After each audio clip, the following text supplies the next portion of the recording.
Good morning, everyone. It's Claudia Seibert, your digital content producer in Florida, and I'm here with, I'm going to flip this around for you, I'm here with Monica. Monica, you are a Toledo native. Yes, ma'am. I was born and raised there, moved here when I was 28. Been here 11 years. All right, so you've been here 11 years, and Hurricane Michael just hit, and you graciously let us into your house to kind of see what you've been dealing with. So can you kind of describe what's been going through your head these past few days? It's been really depressing. I mean, we've got notices from the city. We're not supposed to be here, but we have nowhere to go. You can smell the moisture in the air. You can see the moisture in our ceilings, and our walls are separating, coming apart. We basically have all of our belongings just everywhere, trying to pack up, because we have to move. We know we have to move. We don't know where we're going to move to, so we're just packing, because we know it's inevitable. But I haven't been able to touch my little girl's room, any of the damaged clothes and toys, because I started. It's depressing. Yeah, and you said all of this here was in the back of your car because you said you could only take, so many things. Yep, these are all my good clothes. My good clothes, the girls' good clothes, our family heirlooms and stuff, our the kids' Christmas decorations they've made in school over the years. All of that we kept in my trunk. And when we came back, we put it all right here so it didn't get mixed back up with everything else. And where did you go to escape the hurricane? We went, when that hurricane was happening, we had went to the Alabama-Florida borderline. And then we headed back as the last band was going through Panama City to check on family and whatnot. We spent one night in the house the day of the hurricane. And you could hear shotguns off in the distance. And I was like, no, we have got to get out of here until things kind of get back to normal a little bit and we get power and water and everything back on. So we left the next day, and we went to Bowling Green, Kentucky to visit my sister-in-law, and then we went up to Toledo to see my family up there.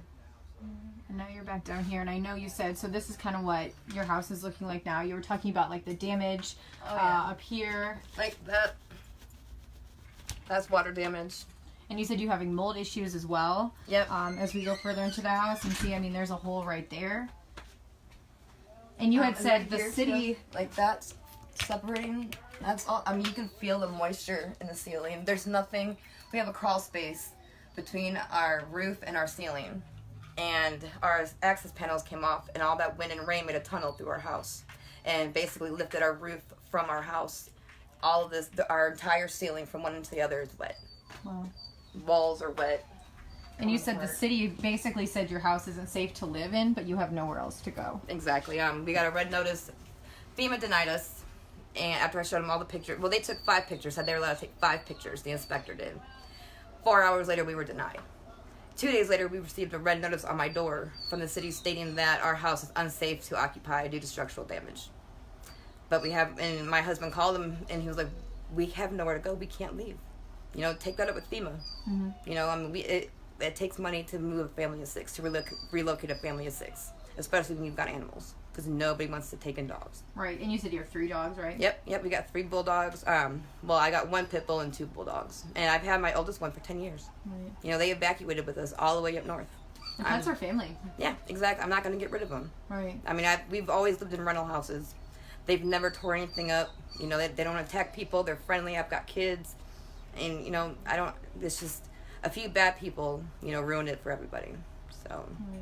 So you couldn't take anything, everything you guys are looking at right here, you couldn't take with you, Nope. You just had to kind of, so what was your thought process kind of coming back here? Was it, were you nervous to see kind of what I was really nervous. I was really afraid that all of our stuff was going to be gone because they've been looting the stores, coming into people's homes with the people home and, robbing their houses, with weapons and whatnot. Because they're fending for themselves. Because it took a while for anybody to get over here in these neighborhoods to help us. Mm-hmm. So they were just fending for themselves. Definitely. So I was just so afraid that my daughter had just paid off the washer and dryer. And I was so afraid that they were going to be gone. Our air conditioners, they're not the best, but they work. I was afraid those were going to be gone. They don't work. They got ruined in all the rain, but, they're still here. They're still here. And speaking of your daughters, they wrote messages to Hurricane Michael in their room, so is it okay if we go check that out? Sure. I thought that was kind of a interesting idea. And then you can see the ceiling here too. That was all water damage. All water damage. There's literally plywood probably about that thin and some styrofoam. That's what is separating our roof from our ceiling. Right. That's how the house was built. Right. That's what they're dealing with. Yeah. And so this is their daughter's room, and like she all said, of this stuff is water for their damaged. pets. It has broken glass mixed up in it. I've been trying to go through it, but it's depressing. So I never end up finishing it, and it looks worse than what it did. Their beds are ruined with water and glass. Trying to go through and figure out what we can save, if anything. But literally all their toys, they have no toys.